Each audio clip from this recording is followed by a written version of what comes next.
जीवन में सुख की तलाश करना मानव स्वभाव है, लेकिन यह एक स्थायी समाधान नहीं है।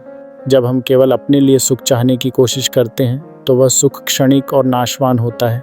हमारे अपने सुख की खोज कभी कभी हमें आत्मकेंद्रित और उपभोक्तावाद की ओर ले जाती है, जो हमें दीर्घकालिक संतोष नहीं दे पाती।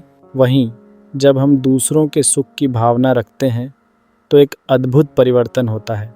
दूसरे लोगों के लिए सुख पहुंचाने का प्रयास हमें एक गहरा आंतरिक संतोष प्रदान करता है। यह सुख न केवल हमें खुशी देता है बल्कि हमारे संबंधों को भी मजबूत बनाता है। जब हम दूसरों को खुश देखते हैं तो उनकी खुशी में हमारी खुशी का एक हिस्सा भी शामिल होता है। सुख बांटने की प्रक्रिया में एक विशेष जादू होता है। आप जब भी किसी की मदद करते हैं, उसके चेहरे पर जो मुस्कान दिखाई देती है वह आपके अपने मन को भी आनंदित करती है।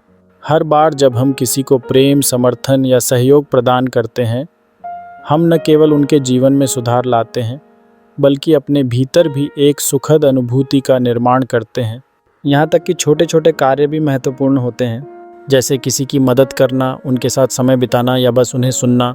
इन सब के माध्यम से हम न सिर्फ दूसरों की ज़िंदगी को संवारते हैं बल्कि अपने जीवन में भी एक दिए हुए सुख की अनुभूति करते हैं।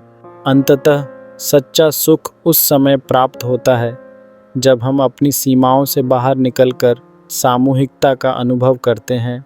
दूसरों के सुख में सहभागी होने से न केवल समाज में सकारात्मक बदलाव आता है बल्कि हमारे अपने जीवन में भी एक गहरा परिवर्तन होता है।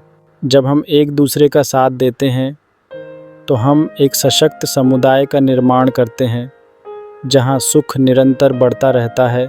इसलिए अपने सुख की खोज में दूसरों के लिए सुख पहुंचाने का प्रयास हमें वास्तविक संतोष और स्थायी खुशी की दिशा में बढ़ाता है। यह न केवल हमें व्यक्तिगत विकास में मदद करता है बल्कि हम सभी को एकजुट कर एक सुखमय समाज की स्थापना की दिशा में भी योगदान देता है।